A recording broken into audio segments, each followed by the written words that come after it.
Bago ang lahat ay gusto kong batiin ng magandang gabi lalo na sa iyo at sa iyong mga masugid na tagapakinig. Gusto ko lamang ipalam sa inyo na ang programa ninyo ang number 1 dito sa Barangay Bahay Toro sa Project 8 Quezon City. At marami sa amin ang madalas nakatutok sa inyong programa dahil sa ganda ng tema nito. Siya nga po pala isa ako sa mga tagahanga mo, Papa Dudut. Tawagin mo na lamang ako sa pangalang Guada. 33 years old, isang may bahay at negosyante. Napasulat ako sa inyo dahil sa pagnanais ko na ibahagi ang aking kwento sa lahat ng mga tagapakinig ng Papa Dudut Stories. Sa puntong ito aaminin ko sa inyo na nung nabubuhay pa ang aking magulang ay isa akong spoiled brat. Dahil sa ako nga ang kaisa-isa nilang anak ay sunod ako sa layaw. Dahil sa karangyang tinatamasa ko noon ay naging easy-go-lucky akong tao. Hindi ako naging seryoso sa buhay. Natatandaan ko pa noong high school ako. Isa ako sa mga binansagang worst student.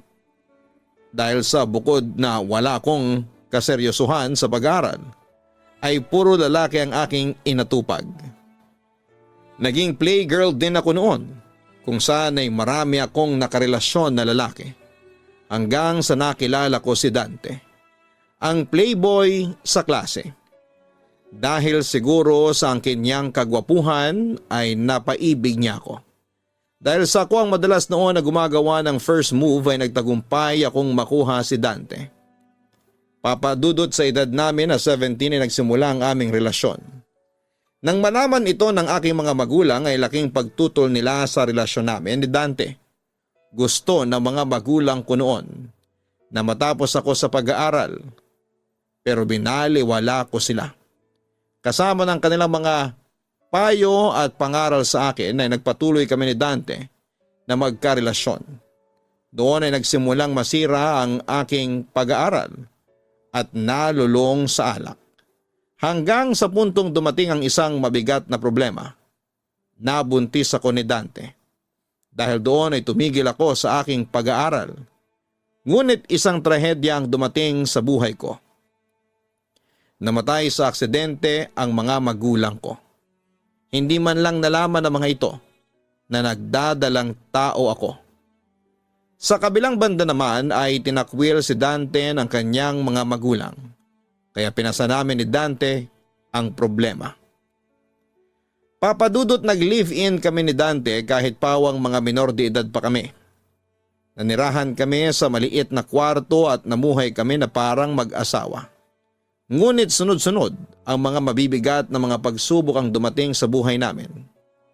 Dahil sa hindi rin nakatapos ng pag-aaral si Dante ay nahirapan siyang makahanap ng trabaho. Buti na lamang at nakapasok siya sa isang talyer. Kinalaunan, nang sumapit ang 20 years na kaarawan niya, ay namasada siya ng jeep na pag-aari ng kanyang kamag-anak. Habang lumalaki ang aming anak na si Charis, ay unti-unti ko ring nadidiskubre ang tunay na pag-uugali ni Dante. Naging magagalitin po ito. Mabisyo at babaero si Dante. Lumamlam din ang pakikitungo niya sa akin. Dahil dito ay madalas kaming magkaroon ng hindi pagkakaunawaan ng aking asawa na nauuwi sa away at bugbugan. Oo, Papa Dudut. Madalas niya akong bugbugin at saktan dahil siguro sa akin niya ibinubuhos ang lahat ng kanyang mga hinanakit, galit at panghihinayang sa buhay. Ako kasi ang sinisisi niya sa paghihirap namin sa buhay. Natatandaan ko. Sabi pa niya sa akin ay malas daw ako sa buhay niya. Sapagkat kundi daw ako dumating ay maganda na raw sana ang buhay niya ngayon. Samantala isang umaga ay nagpaalam sa akin ang aking asawa. Bibisitahin lang daw niya ang isa naming malapit na kaibigan. Umayag naman ako at nagtiwala na doon nga siya pupunta. Kaya pagkalis niya ay saka naman ako naghanda para mamalengke ng kakainin ng pamilya sa buong mag-araw. Habang namimili sa tindahan ng aking kaibigang si Aling Mitring, ay may napansin ito sa akin. Guada, ano yung nasa mukha mo? May pasaba yan? Tanong niya sa akin. Opo, pag-amin ko. Si Dante kasi nag-away na naman po kami nung isang araw. Naawa sa akin ang matandang tendera. Naku, yung asawa mo ha, Guada, sumusobra na yata. Ginagawa kang punching bag. Nasaan ang lalaking yon? Namamasada na ba ng jeep? Tumango lamang ako bilang tugon. Basta mag-ingat ka lang, Guada. Lumaban ka na kasi. Huwag kang pumayag na saktan at kaya-kayanin ka lang niya. Kaya umaabuso eh. Naku, kung sa akin gawin yan, maghahalo ang balad sa tinalupan. Aniya habang tila gigil na gigil sa asawa ko. Palis na ako ng tindahan nang may matanaw sa malayo si Aling Mitring. Guada, hindi ba si Dante yun? Sabi niya habang tinuturo sa malayo ang isang lalaking may kasama at ka-holding hands na babae. Nanlumo ako sa aking nakita. Opo, si Dante nga po yun. Sagot ko sa aking kaibigan. Naku, Guada, may kabit ang asawa mo. Gumawa ka na ng aksyon. Pag hinayaan mo yung Dante niya na gawin ang gusto niya, magkakaproblema ka sa bandang huli. Babala sa akin ni Aling Mitring bago ako umalis. Papadudot masakit sa akin na makitang nagtataksil si Dante sa akin. Pero tiniis ko yun alang-alang sa anak namin. Inaamin ko na naging tanga ako dahil wala akong ginawang anumang aksyon para pigilan si Dante sa kanyang ginagawa sa akin. Naunahan na rin kasi ako ng takot na baka bugbugin niya ako o hindi kaya ipatayin ako kapag kumontra pa ako sa kanya. Kaya hindi ko na inakala na aabot sa mas matinding problema ang ginagawa kong pagsasawalang kibo sa mga pagtataksil na ginagawa ni Dante sa akin. Hanggang sa isang araw ay nagulat na lamang ako nang umuwi si Dante kasama ang kanyang babae. Bakit nandito ang babaeng yan? Tanong ko sa aking asawa. Pero sa halip na sagutin ang aking katanungan ay iniba niya ang topic. Mamaya na natin yan pag-usapan. Anong hinanda mong ulam? Sino yung babaeng yan, Dante? Galit na ako noon. Bakit ang kulit mo, okay? Sige, siya si Lily. At saka anak ko ang dinadala niya. 6 na buwan na siyang buntis. Sagot sa akin ng aking magaling na asawa. Dito na siya titira kasama natin. Dagdag pa niya. Hindi ako papayag. Pagtutol ko. Sa gusto ko bahay ko naman to kaya wala kang pakialam sa desisyon ko. Asawa mo ko kaya may pakialam ako. Paalisin mo ang babaeng yan ngayon na. Halos nag-aapoy na ako sa galit ng mga oras na yon. Ngunit inunahan na ako ni Dante. Lumapit siya sa akin sabay sabunot sa aking mahabang buhok. Napasigaw ako sa sakit at halos kalad ka rin niya ako papunta sa kusina habang nakita kong parang demonyong nakangisi ang kabit na nagngangalang Lily. Dante, aray ko, bitawan mo ko. Pagmamakaawa ko sa aking abusadong asawa. Halos mapasigaw na ako sa sobrang sakit, Papa Dudut. Kung hindi ka ba naman tarantado hindi ko gagawin yan sa'yo. Sabi niya sa akin bago ako nginudngod sa lababo. Huwag kang umastang asawa ko dahil hindi naman tayo kasal. Habol pa nito. Napaiyak na lamang ako sa sinabing yun ni Dante. Hindi naman kasi kami kasal kaya sinasamantalan niyang mangabit at abusuhin ako. Kaya hindi na lamang ako ng laban at sa halip ay hinayaan ko na lamang tumira ang kabit sa aming pamamahay. Sa puntong yun ay hindi ko na alam sa sarili ko kung sadyang tangalang ba ako o isang santa dahil kahit na madalas akong bugbugin ni Dante ay hindi ko siya makuhang hiwalayan. Inaamin ko, Papa Dudut, na mahal ko si Dante kaya labis akong nasasaktan sa atensyong ibinibigay niya sa kanyang kirida. Sa tuwing nakikita ko ang pagmumukha ni Lily sa loob ng aming pamamahay ay talagang sumisilakbo ang aking damdamin.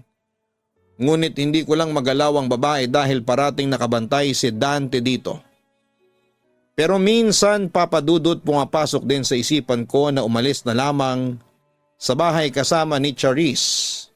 Ngunit palagi akong nabubuking ni Dante at nauuwi ito sa walang habas na pagmamaltrato sa akin. Madalas niya akong ikulong sa bahay at lalabas lamang kung bibili ako sa palengke.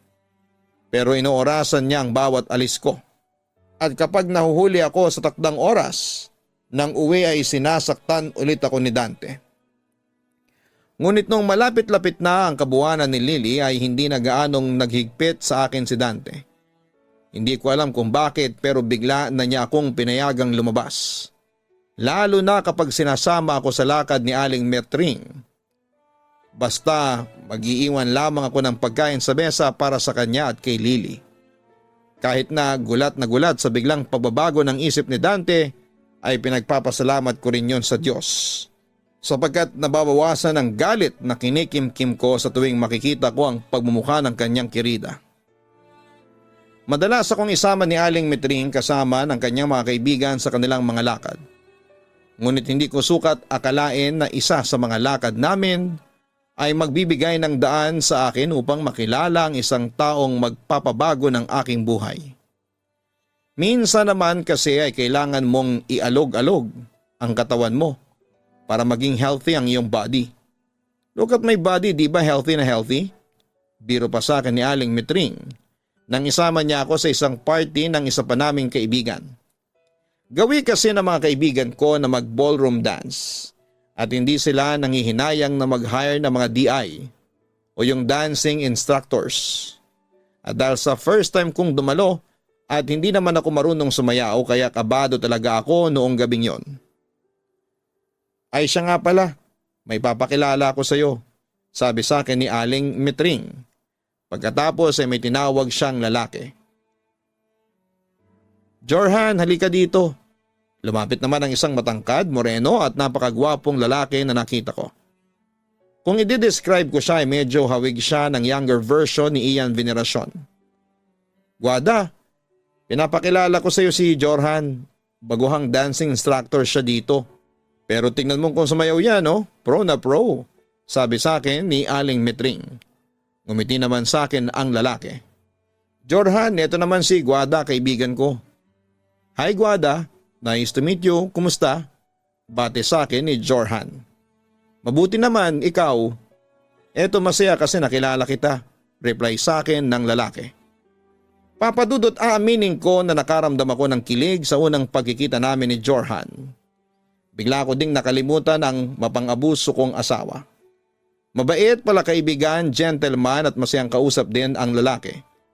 Pagkatapos ng ilang minutong kwentuhan ay napagpasyahan naming sumali sa mga nagkakasiyahan sa dance floor. Marunong ka bang sumayaw? Tanong sa akin ni Jorhan. Hindi gaano pero madali naman ako matuto, sagot ko. Sa hindi malamang kadahilanan ay nakaramdam ako ng excitement. Bago tayo magsimula ay gusto kong sabihin na isa ka sa mga magagandang babaeng nakilala ko. Bagay din sa iyo ang suot mo, sabi pa niya sa akin. Siyempre nakaramdam ako ng saya pagkarinig ko noon. Mahilig ka palang mambola, natatawa kong sabi.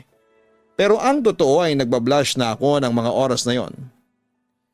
Hindi ako nambobola, nagsasabi ako ng totoo, dagdag pa niya. Siyempre lalong humaba ang hair ko nang sabihin niya yon. Familiar ka ba sa tango? Tanong naman niya sa akin habang nagpalit ng tugtog sa buong dance floor. Oo naman, sinayaw ko noong field day namin. Noong high school pa ako, sagot ko. Pagkatapos ay magka-partner kaming nagsayaw ng tango. Papadudot isa yon sa mga hindi ko makakalimot ng eksena sa aking buhay. Sweet romantic at saka lalo pa akong na-turn on sa kanyang ginamit na pabango. Pakiramdam ko, isa akong prinsesa at si Jorhan ang aking Prince Charming. Oo, aaminin kong para akong na-love at first sight sa kanya. At naghangad na sana siya na lamang ang asawa ko sa halip na si Dante. Samantala pagkatapos ng party namin ay nagkapalitan kami ni Jorhan ng phone numbers para magkaroon pa rin kami ng communication. At kinabukasan agad ako nakatanggap ng text message mula sa kanya. Simula noon ay naging regular na ang palitan namin ng text messages. Minsan tumatawag din siya sa akin. Tapos ay ina-add na rin niya ako noon sa Facebook at doon ay naging madalas na ang pagkwekwentuhan namin. Kaya ng mga panahong yon ay hindi ako nawawala ng internet load dahil ayokong makamiss ng kwentuhan namin ng lalaking hinahangaan ko. Papadudot madali kong nakagaan na ng loob si Jorhan. Bukod sa na-inspired din ako sa kanyang buhay, ikinuwento sa akin ni Jorhan na lumuwas siya ng Sulu papunta ng Maynila para makapagtrabaho at makapag-aral. Simula nang mamatay ang kanyang mga magulang ay mag-isa niyang tinaguyod ang kanyang buhay. Tulad ko, maraming pagsubok ang dumating din sa buhay ni Jorhan. Ikinuwento niya sa akin na kalbaryo ang sumalubong sa kanya nang dumating siya sa Maynila. Nakipagsapalaran si Jorhan na mamasukan siyang janitor, basurero, nagtitinda ng dyaryo at car wash boy para mayroong may pantustos sa kanyang pag-aaral at pang-araw-araw na gastusin. Dahil naman sa aking galing niya sa pagsasayaw, ay naikwento niya sa akin na naging dance instructor siya sa edad na 18. Sa pagiging DI ay may naipantutusto si Jorhan sa kanyang pag-aaral sa kolehiyo. Dahil sa kwento ng buhay ni Jorhan ay labis akong napahanga sa kanya. Papadudot, simula nang malaman ko ang istorya ng buhay ni Jorhan, ay hindi ko maiwasang ikumpara siya kay Dante. Sa mga pagkukumpara na yon ay nabawasan ang pagmamahal ko kay Dante. At dahil naman sa mga mabubuting ipinakita sa akin ni Jorhan ay hindi ko naiwasang mahulog ng tuluyan ang aking loob sa kanya. Naging matalik kaming magkaibigan ni Jorhan. Naging madalas papadudot ang aming pagkikita. Doon ay na-develop ang aking damdamin para sa kanya. Samantala'y dumating ang aking kaarawan at tulad ng aking inaasahan. Wala akong natanggap na pagbati mula kay Dante. Hinayaan ko na lamang sila sapagkat nawala na ako ng pagmamahal sa aking asawa. Oo, papadudot ng panahong yon ay si Jorhan na ang aking mahal. Kaya labis ang aking tuwa nang mag-text sa akin si Jorhan at nagayang lalabas kami. Dahil daw sa birthday ko kaya ililibre niya ako saan ko man gustong pumunta. 2:00 ng hapon ang usapan namin. Tanghali pa lamang ay umalis na ako ng bahay. Hindi na ako nagpaalam noon sa aking asawa na abala sa pakikipagharutan sa kanyang kabit. Pagdating sa meet-up place ay nabighani ako sa aking kakisigan ni Jorhan. Nanood kami ng sine, naglaro at nagpalipas ng oras sa amusement center. Hindi nagtagal ay tumungo kami sa isang restaurant para kumain. Anyway, meron akong ireregalo sa iyo, sabi sa akin ni Jorhan habang hinihintay na iserve ang aming pagkain. Inabot niya sa akin ang isang maliit na box. Sa itsura pa lang nito ay alam ko nang mamahalin ang nasa loob. At hindi nga ako nagkamali dahil pagbukas ko, nakita ko ang isang napakagandang bracelet. Wow, Jorhan, para sa akin talaga to? Hindi makapaniwalang tanong ko sa kanya. Oo naman, ikaw ang special someone ko eh. Kinilig ako sa sinabi ni Jorhan na special someone niya ako. Agad naman akong nagpasalamat sa regalo sa akin ng aking kaibigan. Basta ikaw, Guada, masaya na ako kapag nakikita kitang masaya, sabi ni Jorhan sa akin. Sa kabilang banda, pagkatapos naming kumain ay dinala niya ako sa bilihan ng mga damit. Nagulat ako at nahiya. Pero sabi niya sa akin ay huwag akong mahiya dahil pinaghandaan niya ang aking birthday. Kaya sa huli nabili ko yung mga damit na gusto ko. Nakita ko naman sa ekspresyon ng mukha ni Jorhan ang labis na tuwa sa akin. Papadudot, hindi sa nag-a-assume ako. Pero nararamdaman kong may pagtatangi sa akin si Jorhan. Lumipas ang ilang araw ay lalong tumindi ang aking lihim na pag-ibig sa aking kaibigan. May pagkakataon na naiisip ko na ako na ang gumawa ng first move para malaman na niya ang aking totoong nararamdaman. Pero sa tuwing kaharap ko siya, ay kinakabahan ako. Kaya hinintay ko na lamang siya ang unang magtapat sa akin sakali mang pareho kami ng nararamdaman para sa isa't isa. Hanggang sa isang araw ay muli kaming nagkita ni Jorhan sa tapat ng simbahan. Pagkatapos naming dumalo sa misa, ay isang pagtatapat ang aking narinig mula sa kanya. May sasabihin ako sa iyo, Guada. Mahal kita. Pag-amin niya sa akin. Siyempre nagulat ako. Hindi makapaniwala noong una pero nag-sink in din sa utak ko kinalaunan. Talaga? Mahal mo ko? Oo. Maniwala ka. Sana ganun din ang nararamdaman mo para sa akin. Sagot pa ni Jorhan. Hindi ko noon namalaya na tumutulo na pala ang luha sa mga mata ko dahil sa sobrang kasiyahan. Guada, I love you. With all my heart. Lahat ng pagmamahal na hindi kayang punuin ni Dante, ako ang magbibigay. Simula nang magkita tayo, I knew I found the girl of my dreams. The first dance, our first encounter was unforgettable. Simula noon ay palagi na kitang iniisip. Hindi kumpleto ang araw ko hanggat hindi kita nasisilayan. Ninakaw mo ang puso ko, Guada. And I'm glad you are the one who stole it. Sabi pa ni Jorhan sa akin. Dahil dito ay nagpasya na rin akong aminin sa kanya ang katotohanan. Mahal na mahal din kita, Jorhan. Pagkatapos noon ay isang halik ang aming pinagsaluhan. Simula noon, Papa Dudut, ay nagkaroon na kami ng relasyon ni Jorhan ngunit patago. Dahil na rin sa pagiging seloso ni Dante kahit na siya ay lantarang nagtataksil sa akin. Pero minabuti ko munang isekreto ang lahat dahil naroon pa rin kasi ang takot na sa oras na malaman ni Dante ang tungkol sa relasyon namin ay baka ikulong na ako ng tuluyan sa bahay ng aking asa-asawahan. Sa kabilang banda naman, inunti-unti ko na ang pag-iimpake ng aming mga gamit ni Charisse para pag dumating na ang panahon na kailangan na naming umalis sa bahay ni Dante ay madali kaming makakaalis. Samantala lumipas ang ilang araw ay nakapansin ako ng kakaiba sa ikinikilos ni Dante. Bigla siyang naging sweet sa akin at paminsan-minsan ay inaaya niya akong magsiping kami.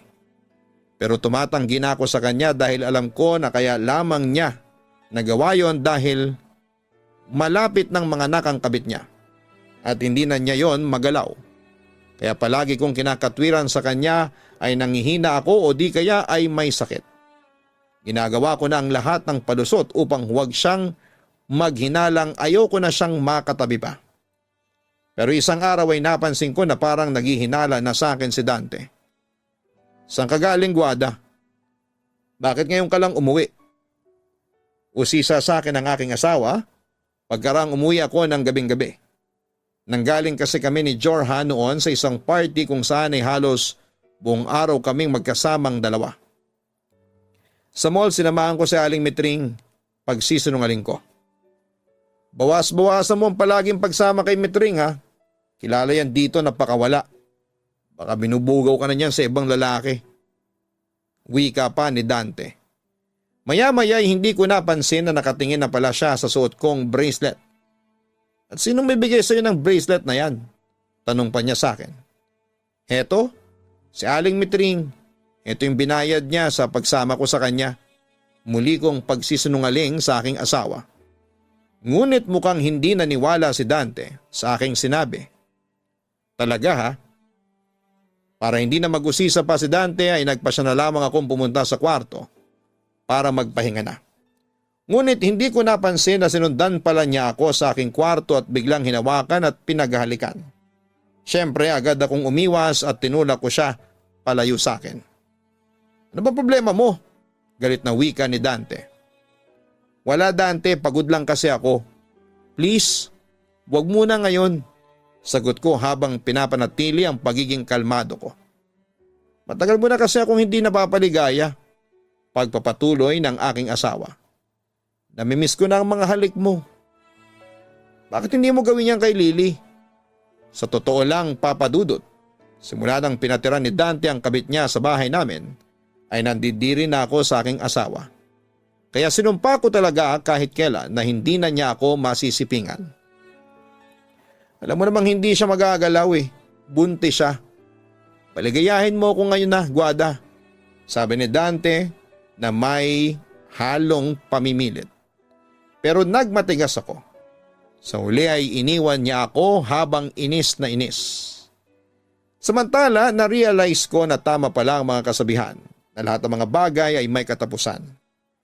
Sa pagkakataong yon, ang pagtitimpi ko sa aking walang kwentang asawa ay umabot na sa sukdulan. Siguro nung una ay natitiis ko pa na huwag lumaban o kumibo sa mga pang-aabuso sa akin ni Dante. Ngunit isang pangyayari ang nagpabago ng lahat. Nahuli ko na lamang siya na pinagtatangkaan niyang halayin ang aming anak na si Charis. Dahil doon ay agad kong sinaklolohan ng aking anak. "Walang iya ka, ang baboy mo, Dante!" sigaw ko sa aking asawa. Ngunit sadyang malakas si Dante at nakatikim ako sa kanya ng maraming suntok sa katawan. Ngunit kahit liamado ang lalaki ay sinikap ko pa rin na ipagtanggol ang aking sarili. "Inay! Inay!" Narinig kong sigaw ni Charis habang nakikita niyang sinasaktan ako ng kanyang ama. "Charis, tumakas ka na, dali humingi ka ng tulong," sabi ko sa aking anak. Agad naman niya akong sinunod at mabilis na lumabas ng bahay para humingi ng tulong. "Hayop ka, Dante, pati anak mo gusto mong abusuhin? Anong klase kang tao ang sama mo?" Abot langit ang galit ko sa kanya ng mga oras na yon. "Salot kasi kayong dalawa sa buhay ko," katwiran pa ni Dante. "Kung salot pala kami sa buhay mo, sana hindi mo na lang ako inayang makipagtanan sa iyo. Sana hindi ko na lang sinayang ang buhay ko sa iyo." Galit kong wika. "Sa totoo lang, ikaw pa, Dante, ang lumalabas sa salot sa buhay namin ni Charis. Lumayas kayo sa pamamahay ko," sabi sa akin ni Dante. "Oo, lalayas na kami ni Charis dito. Katunayan, matagal na naming pinagpaplanuhan na iwanan ka." Dahil sa sinabi kong yon, kinaladkad ako ng aking asawa palabas ng bahay. Pero pumalag ako kaya sampal, suntok at sabunot ang aking inabot mula sa kanya.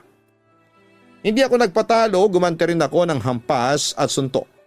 Buti na lamang at biglang dumating ang mga tanod na tinawag ni Charis at agad akong nasaklolohan sa mapang-abusong asawa. Nakahinga ako ng maluwag nang makita kong pinosasan si Dante at dinala sa barangay. Papadudot, ang pangyayaring yon ay ang nagpaunawa sa akin kung gaano kasamang tao si Dante. Kaya hindi mo may tatanggi na hanggang ngayon ay sumisilakbo pa rin ang galit ko sa kanya. Samantala, dinala ko sa ospital ng mga sumaklolong tanod dahil na rin sa mga sugat na natamo ko sa pang-aabuso ni Dante.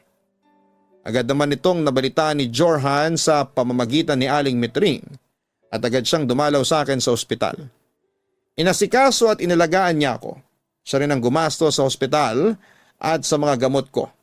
Natuwa ko, papadudot, kasi naramdaman ko noon ang pagmamahal sa akin ni Jorhan.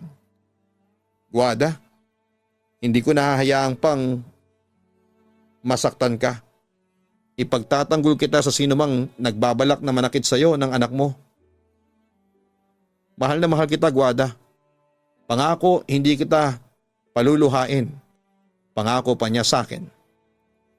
Naiyak ako sa mga sinabing yun ni Jorhan, papadudot. "Salamat, mahal na mahal din kita." Doon ko napatunayan na mahal ako ni Jorhan. Sinusuklian ko din ang pagmamahal na ibinibigay niya sa akin. Inamin ko na ibang pagmamahal ang nararamdaman ko kay Jorhan sa pagmamahal na naramdaman ko noon kay Dante. Papadudot, simpleng paghanga lang pala ang naramdaman ko noon kay Dante. Dahil siguro mga bata pa kami ay inakala ko ng pag-ibig ang nararamdaman kong yon. Ngunit sa aking pagtanda ay naging iba na ang pamantayan ko sa pag-ibig. Si Jorhan na ang dinidikta ng aking puso. Nasa kanya kasi ang mga katangiang hinahanap ko sa isang lalaki, sa isang asawa. Sa kabilang banda ay kinasuhan ko si Dante ng physical injuries at child abuse dahil sa mga ginawa niya sa sarili niyang anak. Yun ang naging dahilan upang mabilanggo siya. Yun ang nais ko, ang pagbayaran niya ang mga kasalanang ginawa niya sa aming mag-ina. Si Lily naman ay bumalik sa poder ng kanyang mga magulang hanggang sa magsilang siya ng isang sanggol na babae. Pagkatapos noon ay hindi ko akalain na muling magkukrus ang landas namin ni Lily. Nagkaroon kami ng pagkakataon na makapag-usap at doon ay nakapagpatawaran kami at naging magkaibigan. Narealize din kasi niya ang kanyang pagkakamali at humingi ng tawad sa akin na siya ko namang tinanggap. Hindi rin siya nakipag-communicate kay Dante sa bilangguan sapagkat nakatagpo rin siya ng lalaki na totoong magmamahal sa kanya. Madalas pa rin kaming magkita at magkasama ni Lily hanggang sa ngayon. Papadudot, naging masaya naman kami ni Jorhan sa aming pagsasama. Nang makatapos siya sa kolehiyo sa edad na 26 ay pareho kaming nagpasya na lumagay na sa tahimik. Hindi ko makakalimutan ang araw na yon habang nasa simbahan kami at walang gaanong tao ay sabay kaming nagdasal noon. Nang matapos ay nagsalita siya sa akin, "Anong ipinagdarasal mo sa Diyos?" Tanong niya sa akin. Siyempre, long and healthy life. Tapos maging masaya at panghabang buhay na ang pagsasama natin, sagot ko. Speaking of panghabang buhay, may ibibigay ako sa iyo, aniya.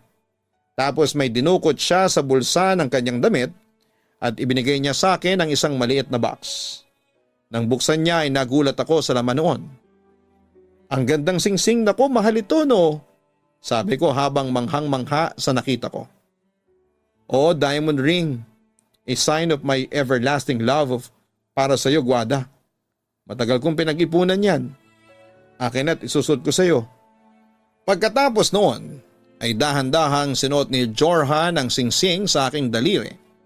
Sabay sabing sana'y tanggapin mo ako bilang iyong asawa. Pero hindi ako kaagad nakasagot dahil sa hindi pa rin ako makapaniwala noon. Para bang nananaginip lamang ako. "Tumingin ka sa mga mata ko," sabi pa niya sa akin. "You can actually see the truth in my eyes. Ang katotohanang mahal na mahal kita." Napangiti ako. "Alam ko naman yun," ang sabi ko. "So will you marry me?" Muli niyang tanong sa akin. "Suot ka tong singsing, so bakit pa ako tatanggi?" Natatawang wika ko. "My answer is yes. I will marry you. Kahit sang simbahan mo ko dalhin. Ang gusto ko lamang ay maging asawa mo." Simple lamang ang naging kasalan namin na ginanap sa Immaculate Conception Parish sa Siasi, Sulu noong 2016 kasama ang mga mababait na kamag-anak ng aking asawa. Sila din ang nag-asikaso ng venue, pagkain at wedding dress ko. Si Charis naman ang isa sa mga naging abay sa aming kasal. Pagkatapos naman ng aming kasal ay bumalik ulit kami dito sa Metro Manila at pansamantalang nangupahan kami dito sa Barangay Sangandaan, Project 8, Quezon City. Papadudot, yun na ang pinakamasayang bahagi ng aking buhay. Ang makasama ang lalaking pinakamamahal ko. Tama nga ang desisyon ko na si Jorhan ang aking pinakasalan sapagkat bukod sa magandang buhay ang ibinigay niya sa amin ni Charis ay ramdam ko talaga ang totoong pagmamahal na ibinibigay niya sa amin. Kay Jorhan ko talaga nakita ang katangian ng isang asawang hinahanap ko. Sa ngayon, Papadudot, nagtatrabaho si Jorhan sa isang ahensya ng gobyerno at mataas ang kanyang posisyon. Ako naman, bagamat isang may bahay, ay pumasok ako sa pagnenegosyo ng retailing at nagpapa 5-6 upang makatulong ako kay Jorhan. Dahil sa pagtutulungan namin ay nakabili kami ng bahay sa katabing barangay ng Sangandaan dito sa Barangay Bahay Toro, Project 8, Quezon City. Dito na kami naninirahan hanggang sa kasalukuyan. Samantala, 2017 naman ay sinilang ko ang panganay namin ni Jorhan. Pinangalanan namin siyang Jeremiah. Si Charis naman ay nakapagtapos ng elementarya bilang isang valedictorian noong nakaraang school year lang. Kaya labis ang sayang nararamdaman ko sa ngayon. Labis ako nagpapasalamat sa Diyos sapagkat nakasurvive ako sa unos na dumating sa aking buhay noon. At si Jorhan ang kinasangkapan ng Panginoon upang maging tagapagligtas ko sa unos na yon. Papadudot, nagpapasalamat ako sa iyo at sa iyong programa sapagkat binigyan ninyo ng pagkakataon na may bahagi ko ang aking buhay sa inyong mga tagapakinig. Sana kung may pagkakataon ay gusto kong personal na magpasalamat sa iyo. Bilang iyong tagahanga ay ninanais ko rin na makadaupang palad ka.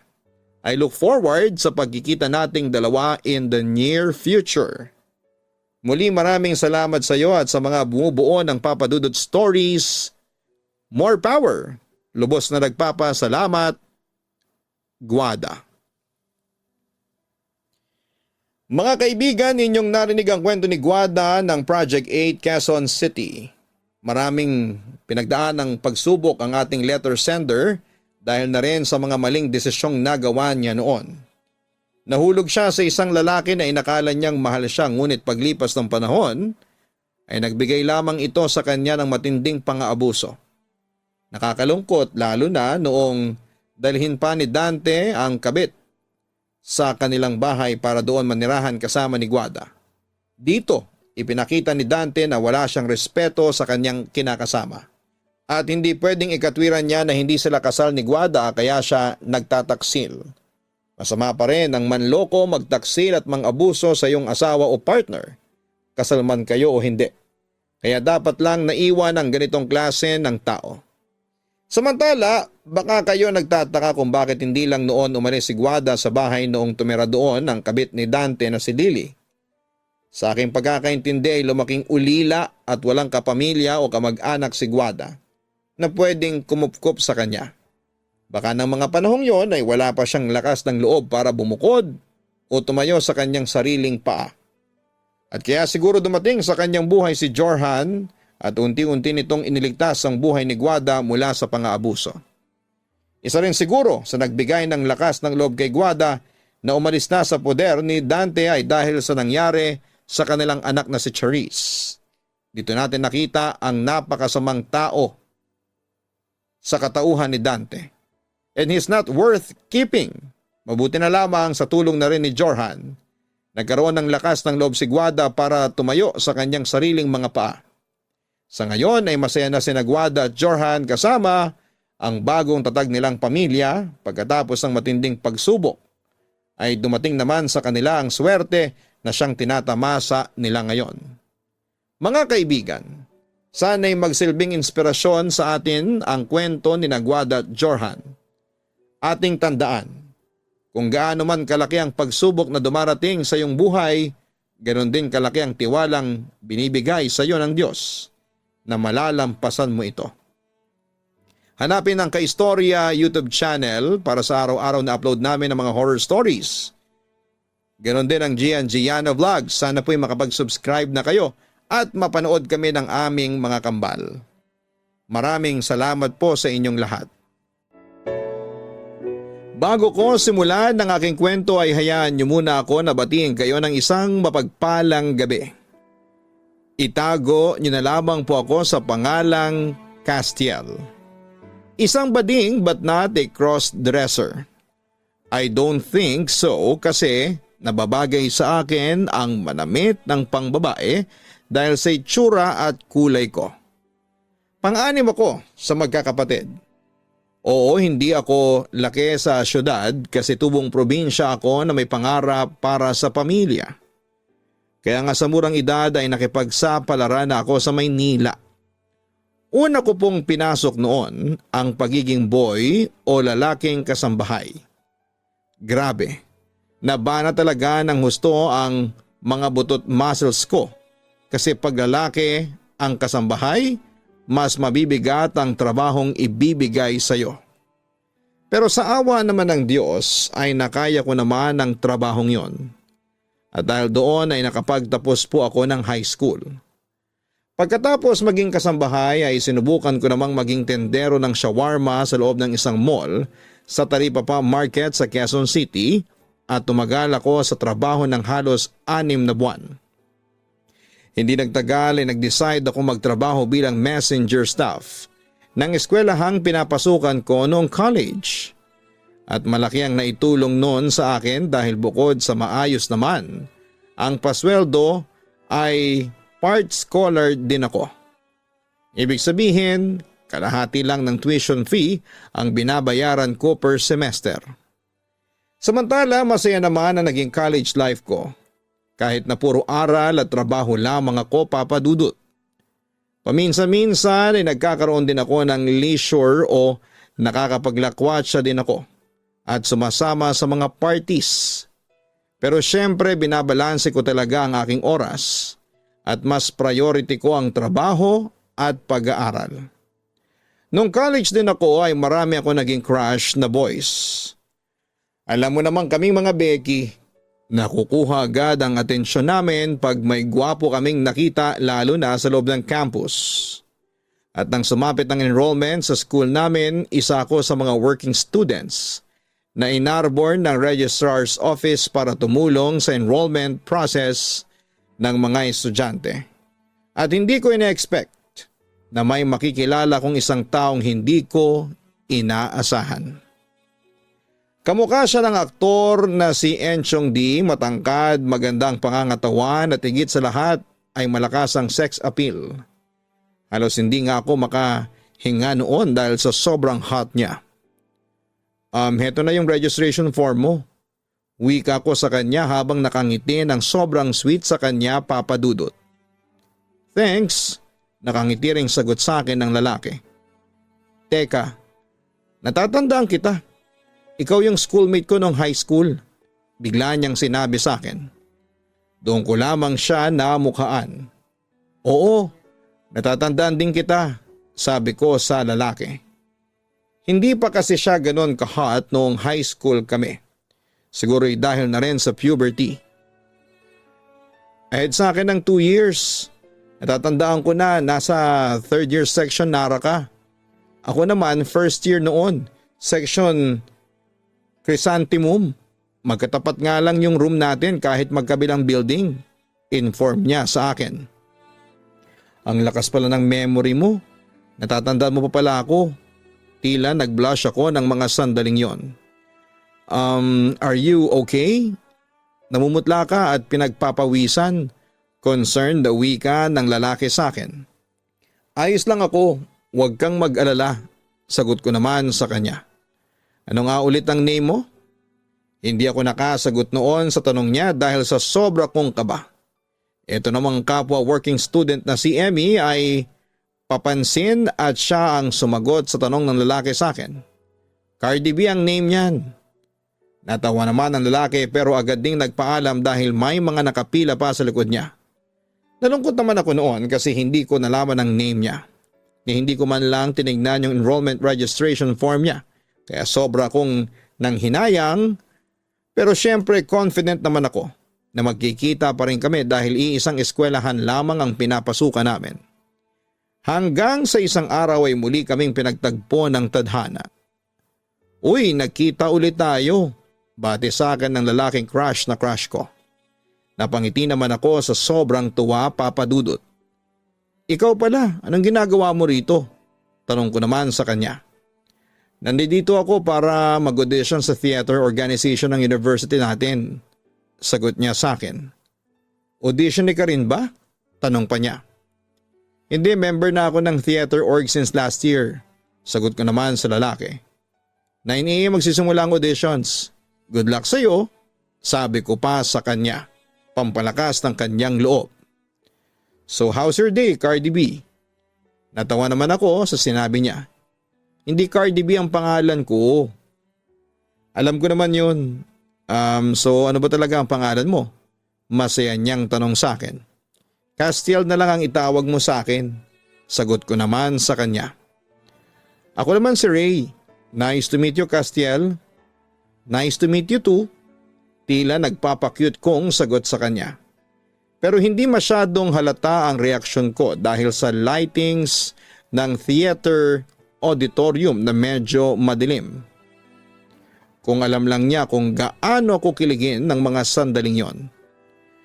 Alam mo, nagpapasalamat ako at nakakita ko ng dati kong schoolmate dito. Medyo nako-culture shock pa rin kasi ako eh. Siyempre, freshman pa lang ako. May high school hangover pa ako. Curious lang ako. Since college junior ka na, para sa iyo anong mas masaya? High school life o college life? Usisa niya sa akin. Siyempre walang tatalo sa high school life. Masayang sagot ko sa kanya. Sumang-ayon naman sa akin si Ray. Di ba nga ang saya-saya ng high school? Solid ang barkadahan. Kulitan, tawanan, kwentuhan. Ako nga rin, nami-miss ko rin yung mga kaibigan ko noong high school. Yung mga gimmick namin dati, pati yung mga pasulyap-sulyap at pagpapakyut namin sa mga gwapong boys na nakikita namin. Kwento ko sa kanya ng ilang memories ko noong high school. May aminin ako sa iyo. Maya-maya ay sabi ko kay Ray. Ano yun? Curious niyang tanong sa akin. Alam mo ba? Isa ka sa mga crush na mga beki sa school natin. Kwento ko sa kanya. Natawa naman si Ray sa sinabi ko. Talaga? You mean kasama ka doon? Panunubok niya sa akin. Ha? Ako? Hindi Bigla akong deny. Nakakahiya naman kasi kung aaminin ko sa kanya kaagad. Pero booking na rin dahil sa reaksyon ko pa lamang. Hindi daw? Hindi ako maniwala. Tila pangaasar pa sa akin ni Ray. Natawa na lang din ako. Pagkatapos noon ay nagpalitan kami ng cellphone numbers at Facebook profiles. Uy, walang isnaban ha. Kapag nag-message at nag-friend request ako sa iyo, wika pa sa akin ni Ray. Papadudot pagkatapos magpalitan ng cellphone number ay walang araw ata na hindi ko siya nakaka-text o makausap. Habang tumatagal ay lalong lumalalim ang pagtitinginan namin, papadudot. Hindi ko maintindihan kung in love na ba ako sa kanya o ewan. Nakikwento ko na siya sa mga friends ko at ang wika nila ay magkahawig nga kami. Kumbagay pinaputing version ko daw siya. Nagdaan ng mga araw at halos sabay na kaming nanananghalian, dinadalhan ng almusal sa tuwing papasok ako. Ganon setup palagi ang nakikita sa amin ng mga classmate niya at ng ibang professor namin na binibigyan na nila ng kahulugan. Subalit magkaibigan lamang kami. Yun ang paliwanag ko sa mga nagtatanong sa akin. Lalo kong naging inspirado sa pag-aaral na naging close na kami ni Ray. Hanggang sa sumapit ang buwan ng Agosto. In-invite ako ni Ray na pumunta sa kanyang bahay. Hindi naman ako nagdalawang isip noon at agad akong pumunta sa kanila. Natuwa naman ako kasi mainit ang pagtanggap ng mama niya sa akin. Katunayan, inaya pa niya akong kumain sa kanila ng hapunan kung saan ay nagpa-unlock naman ako. Castiel, salamat nga pala sa mga tulong mo kay Ray ha. Buti na lang pala at may ka-schoolmate si Ray noong high school sa pinapasukan niya ngayon. Natutuwang wika ng mama niya sa akin. Sumbong mo lang sa akin kung may mga gagawing kalokohan tong anak ko ha? Dagdag pa niya. Natawa lamang ako noon habang si Ray naman ay agad na tinanggi na pasaway siya sa school. Mama naman, wala po akong gagawing kalokohan. Masasapak po ako ni Castiel kung ginawa ko yun. Salamat talaga. At nandun palagi si Castiel. Wika pa niya sa akin. Siyempre nag-blush ako, ramdam na ramdam ko ang espesyal na trato sa akin ni Ray. Ayaw ko mag-assume pero sa mga pinapakita niyang kilo sa akin ay mukha talagang may something siya para sa akin. Nga pala, anong sadya mo dito? Buti at pumunta ka pa dito kahit na malakas ang ulan sa labas. Wika pa ng mama ni Ray. In-invite po kasi ako ng anak ninyo at saka inform ko na rin po kayo na magkakaroon po kasi ng activity ang organization namin. Nagaganapin sa Maynila para sa Teacher's Day sa susunod na linggo. Ipagpapaalam ko lang po sana si Ray sa inyo para makasama sa amin. Maaari po ba? Ganun ba? Anong araw ba kayo aalis? Tanong ng mama ni Ray sa akin. Huwebes ng umaga po tita. Magalang kong tugon. Naku, may pagsamba kami nun eh. Inform niya sa akin. Ganun po ba? Kahit hintayin ko na lang po si Ray sa terminal after ng pagsamba ninyo. Sabi ko na lamang sa kanyang ina. Mapayagan niyo na po ako please. Pakiusap ni Ray sa kanyang mama. Okay, papayagan na kita Ray. Aniya sa anak niya. Pagkatapos ay muling bumaling ang matanda sa akin. Castiel, ibibiling ko ng anak ko sa iyo ha. Huwag mo siyang pababayaan doon. Tumango naman ako bilang tugon. Opo tita, makakaasa po kayo. Yon ang binitawan kong pangako sa ina ni Ray. Pagkatapos noon ay ilang minuto pa akong nagstay sa kanilang bahay hanggang sa tumila na ang ulan. After noon ay magalang ako nagpaalam at nagpasalamat sa mama ni Ray. At ang kaibigan ko naman ang nagbolontaryo na maghatid sa akin sa labas. O Ray, dito muna lang ako ihatid ha. Salamat sa dinner at sa mainit na pagtanggap mo sa akin sa bahay. Sabi ko kay Ray habang nasa labas kami ng gate. Wala yun. Salamat din. Lagi ka kasing nandyan para sa akin. I love you, Castiel. Sinserong sabi pa niya sa akin. Nagulat naman ako sa aking narinig. Ha? Anong sabi mo? Ang sabi ko, take care. Biglang pag-iba niya nang sinabi niya sa akin. Halata din sa kanya na nag-blush siya. Pagkatapos noon ay masaya naman akong umalis. Hindi ko makakalimutan. Habang nasa jeep ako ay nananaginip na ako ng gising habang kasama si Ray. Oo, Papa Dudut. Nagulat ako sa sinabi ni Ray noon. Halos nanahimik ang buong paligid at hindi makapaniwala sa narinig ko. Hindi alam kung ano ang gagawin. Sisigaw ba ako sa tuwa o magwawala? Wala na ako sa sarili ko pagkatapos ng gabing yon. Samantala, nang makarating kami sa Maynila, ay naging mag-MU na kami, Papa Dudut, pero palihim lang. Nag-decide na rin ako na huwag ipaalam sa ibang, ngunit sa sweetness naming dalawa ay malamang nahahalata na ng ibang kaibigan namin. Papa Dudut, hindi ko talaga maipaliwanag ang nararamdaman ko noon. Sa tuwing kasama ko siya ay bumibilis ang tibok ng puso ko. May pagkakataong hindi na ako makahinga sa sobrang kilig at kaba. Oo, Papa Dudut. Ray always make me breathless. Papa Dudut, nagpunta kami ni Ray sa Maynila. 3 days rin ang pagstay namin noon para sa preparation ng Teacher's Day. Yun na rin ang official date na naging kaming dalawa. Actually, during the event ay maraming mga nagpa-picture kay Ray na mga babae mula sa ibang school. Selos at inis ang nararamdaman ko noon. Pero sa isang lambing lang ni Ray ay nawawala yon. Ganon si Ray, madalas niya akong lambingin. Na siya namang gustong gusto ko. Samantala dumating ang araw ng aming acquaintance party. Sinundo pa mismo ako ni Ray sa aming bahay, syempre para naman hindi nakakahiya. Nagpagwapo ako. Oo, nagsuot pa rin ako ng tuxedo kahit na beki ako. Natuwa pa nga ako noong purihin ako ni Ray, nagwapo raw ako at bagay sa akin ang suot ko. Nang makarating naman kami sa venue ng party ay agad akong binati ng mga kaibigan ko. Biniro pa nila ako na ang swerte ko raw kasi may escort akong pogi. Ako naman syempre very proud dahil ang isang lalaking kasing gwapo ni Ray ang kasama ko ng gabing yon. Castiel, what if kung gawin mo akong boyfriend? Papasaba ako sa taste mo? Tanong niya sa akin. Siyempre nagulat naman ako sa aking narinig at hindi ako makapaniwala na nagboboluntaryo siyang maging boyfriend ko. Sure ka sa mga sinabi mo? O baka naman nagbibiro ka lang sa akin? Oo naman, sigurado ako sa lahat ng mga sinasabi ko sa iyo. Mahal mo ba talaga ako? Tanong ko ulit sa kanya. Gusto ko kasing makasigurado. Bakit? Hindi ka ba naniniwala? Panunubok niya sa akin. Hindi kasi ako makapaniwala, alam mo yon. First time kasi nangyari to sa buhay ko. Pag-amin ko naman sa kanya. Mahal kita, Castiel. Yun nga lang, kailangan talaga nating itago yung relasyon natin kasi alam mo na maraming mapanghusga sa paligid. Ang sabi pa ni Ray sa akin. Sige Ray, gawin nating official ito ha. Pumapayag na ako maging boyfriend ka. Basta promise mo sa akin na mamahalin mo ko ng tapat. Huwag kang mag-alala kasi makakaasa ka naman sa akin na magiging faithful ako sa iyo. Yun naman ang pangako ko sa kanya.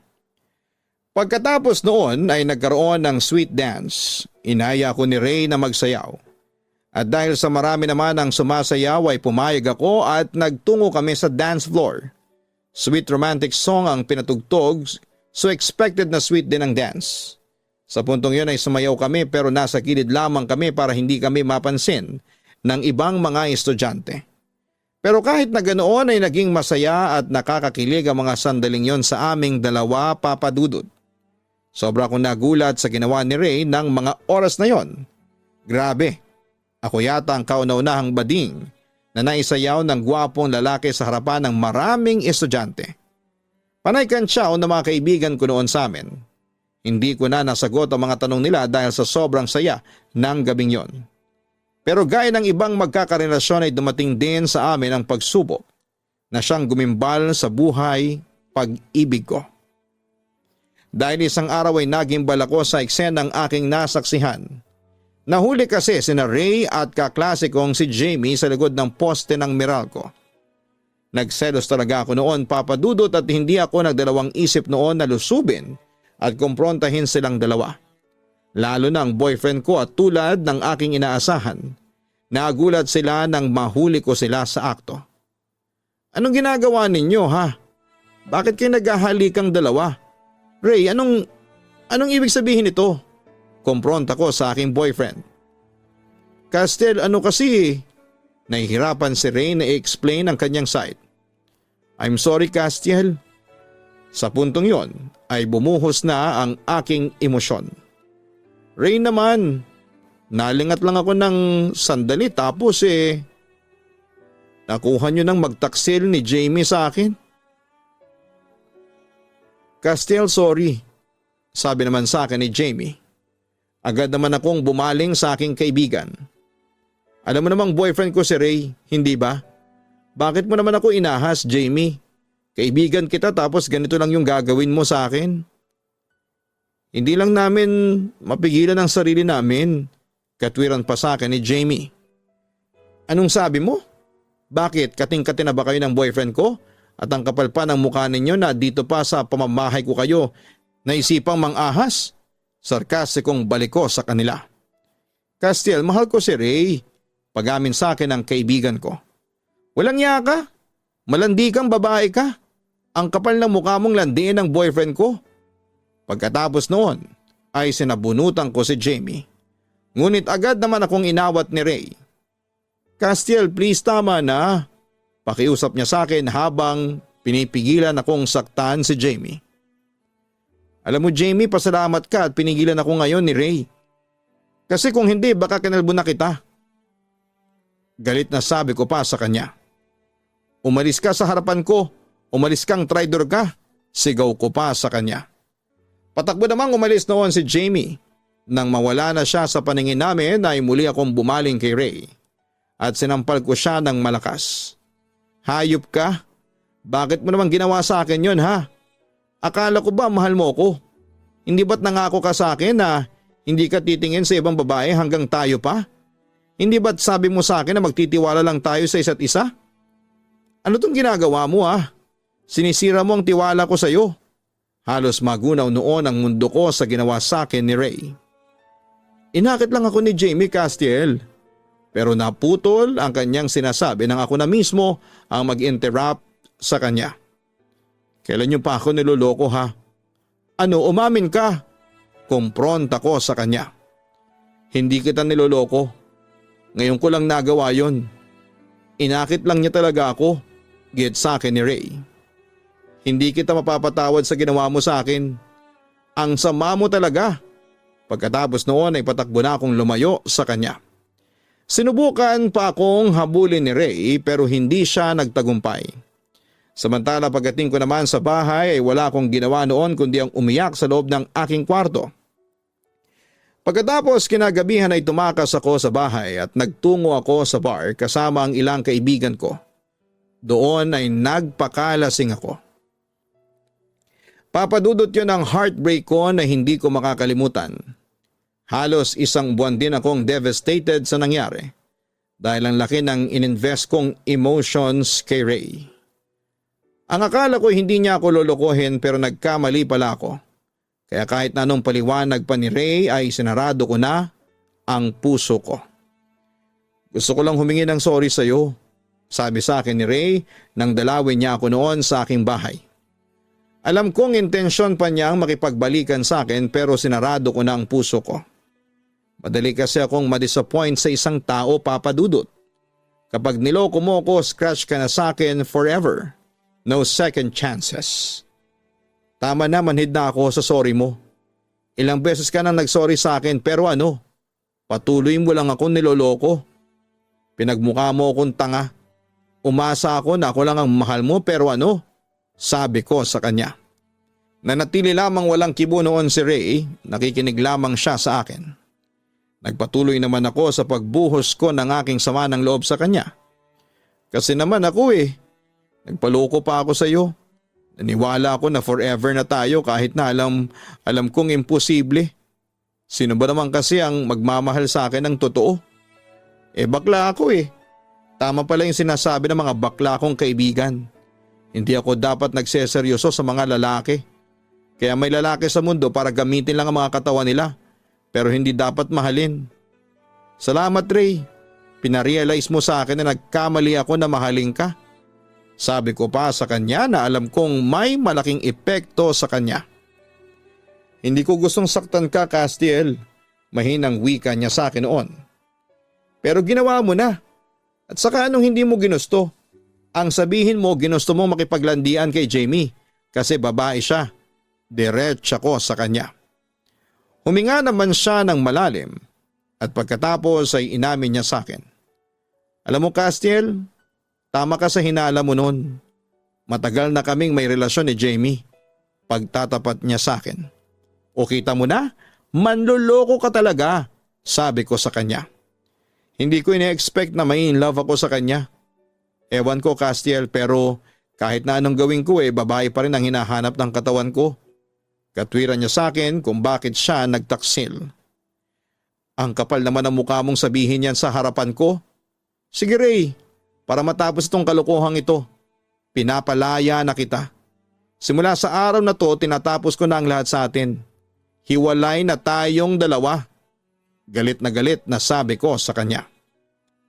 Sige, kung yan ang gusto mo. Yun lamang ang narinig ko sa kanya bago siya tumalikod at umalis. Hindi ko naman mapigilan noon ang lumuha habang pinagmamasdan siyang lumayo sa akin. Pero wala akong magagawa. Kailangan ko na siyang palayain dahil sa kanya na rin nanggaling na babae pa rin ang hanap ng kanyang katawan. Papadudot pagkatapos ng breakup namin ni Ray ay naging theme song ko noon ang Life Goes On ni Leon Rimes bilang bahagi ng pag-move on ko. At hindi naglaon ay natapos din ang kahibangan ko kay Ray. Lumipas ang ilang taon at malapit na akong mag-graduate ay nabalitaan ko na lamang na nagkaroon na ng anak si Ray sa ibang babae. Hindi kay Jamie kung hindi sa ibang classmate niya. Nabalitaan ko na lang din na hindi siya tanggap ng magulang ng babae at pinakasal yung nabuntis niya sa ibang lalaki. Ganon din ang nangyari sa pangalawang nabuntis niya. Hindi rin siya tanggap. Sa ngayon ay mahigit 3 taon na ako dito sa Maynila at kasalukuyang nagtatrabaho bilang isang customer service representative sa isang internet provider. Nakafocus na lamang ako sa pamilya ko, kina mama at papa. Ako na rin ang nagpapaaral sa bunso naming kapatid na nasa kolehiyo sa ngayon. Papadudot, single pa rin po ako, wala akong jowa, sa wika nga namin nga pero okay lang. Tuloy pa rin ang buhay dahil nandiyan naman si God at ang pamilya ko na nagmamahal sa akin ng walang sawa. Papadudot, maraming salamat sa oras ninyo ng pagbasa at pag-upload ng kwento ko sakaling mapili ninyo. Nais ko lang namang ibahagi sa inyo ang ibang parte ng napagdaanan ko sa buhay. Tanging mapapayo ko lang sa mga kagaya kong salat sa buhay, hindi hadlang ang kahirapan upang sumuko at hindi umayos ang buhay. Nasa pagkatsagayan at gawa na natin kung ano ang magiging kinabukasan natin. Dahil sa sariling kamay natin ito nakasalalay. Hanggang dito na lamang po ang aking liham sa mga miyembro ng LGBT dyan. Masarap magmahal at mahalin. Ngunit kailangan nating magtira para sa sarili natin. Huwag magpapapi. Patunayan natin sa ibang tao na kahit nasa third sex tayo ay hindi ito hadlang para mahalin tayo at umasenso sa buhay. Papadudot, thanks a lot and more power to your program. Naway patuloy kang maging inspirasyon sa aming mga taga-pakinig mo. Lubos na nagpapasalamat, Castiel. Tama lang ang naging desisyon mo, Castiel, na pakawalan mo na si Ray dahil kapag nasira na ang iyong tiwala sa isang tao ay mahirap na itong ibalik. At kung boyfriend, girlfriend, asawa o partner mo ang taong yon, mahihirapan ka nang pakisamahan siya oras na nawalan ka na ng tiwala sa kanya. At kadalasan ay nauuwi ito sa mas malalim na sakit sa puso. Huwag kang mag-alala, Castiel, sa estado mo ngayon, hindi malabong mahanap mo na ang iyong true love. Just wait for the right time and the right person to come. Sa ngayon ay mag-focus ka muna sa iyong pamilya at sa iyong career. Intindihin, mahalin at Alagaan mo rin ang iyong sarili dahil yan ang pundasyon ng magandang kinabukasan mo. Muli maraming salamat sa iyo Castiel sa pagtitiwala mo sa aming programa. God bless and more power din sa iyo. Hanapin po ang Kaistorya YouTube channel para sa mga horror stories na ina-upload namin araw-araw. Ganon din ang Gian Gianna Vlogs, ang aming weekly family vlogs. Sana po ay mahanap nyo ang mga channels na yan at makapag-subscribe na rin po kayo